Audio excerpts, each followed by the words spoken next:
Naipanalo nga po mga idol muli ng Boston Celtics ang Game 5 kontra Cavaliers 113-98 sa pangunguna ni na Jason Tatum na muntikan pang magtala ng triple-double, 25 points, 10 rebounds, 9 assists, Al Horford 22 points, 15 rebounds at si Derrick White 18 points. Kaya dahil nga sa pagkapanalong ito, tuluyan na nga nilang natapos ang serye at opisyal ng aabante at babalik sa Eastern Conference Finals kung saan posibleng makalaban nila dito ang mananalo sa pagitan ng New York Knicks at Indiana Pacers. At kasabay nga po ng pag-abante ng Celtics sa Conference Finals, may ilang mga analyst ang nagsasabi na ang Boston Celtics lamang ang nag-iisang kupunan na may kakayahang tumalo sa defending champions na Denver Nuggets. Well, nakita rin naman ninyo, hindi talaga kayang talunin ng Minnesota ang Denver Nuggets sa isang 7-game series matapos silang makambakan, habang ang Dallas at OKC Thunder naman sobrang mahihirapan dahil wala nga silang malalaking player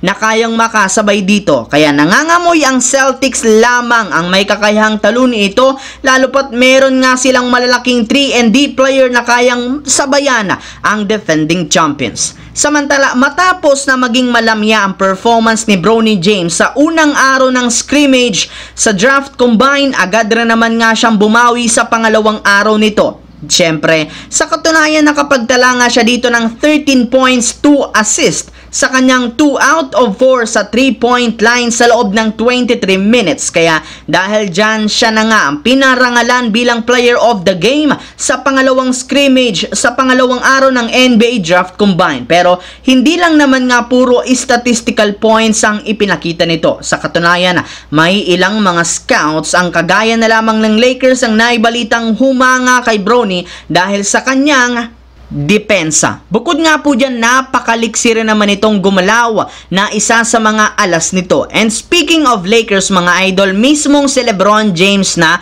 kasama ang kanilang general manager na si Rob Pelinka ang personal na nanood ng laro ni Bronny James ngayong araw. And so far maganda ang ipinakita nitong performance, ngunit ang mas mahalaga, unti-unti nang nagkakaroon ng confidence sa kanyang sarili na isang magandang senyales na may maipapamalas nga ito na mas magandang laro sa mga susunod na araw. Sa kabilang banda naman, pagkatapos nga pong matalong muli kahapon ng Minnesota laban sa Denver, marami nga pong mga fans at analyst ang sinisi ang kanilang sentro na si Rudy Gobert na sa kabila ng pagiging defensive player nito, hindi man lang niya mapigilan ng MVP na si Jokic na patuloy na nagdodomina. Sa katunayan, wala man lang siyang nagagawa para mapabagal ang opensa nito. Kaya may ilang mga fans nga po ang nagsasabi na kay Gobert na may masasakit na salita. At isa nga dyan ay ang katotohanan na kailangan nga daw isuli ni Rudy Gobert ang kanyang Defensive Player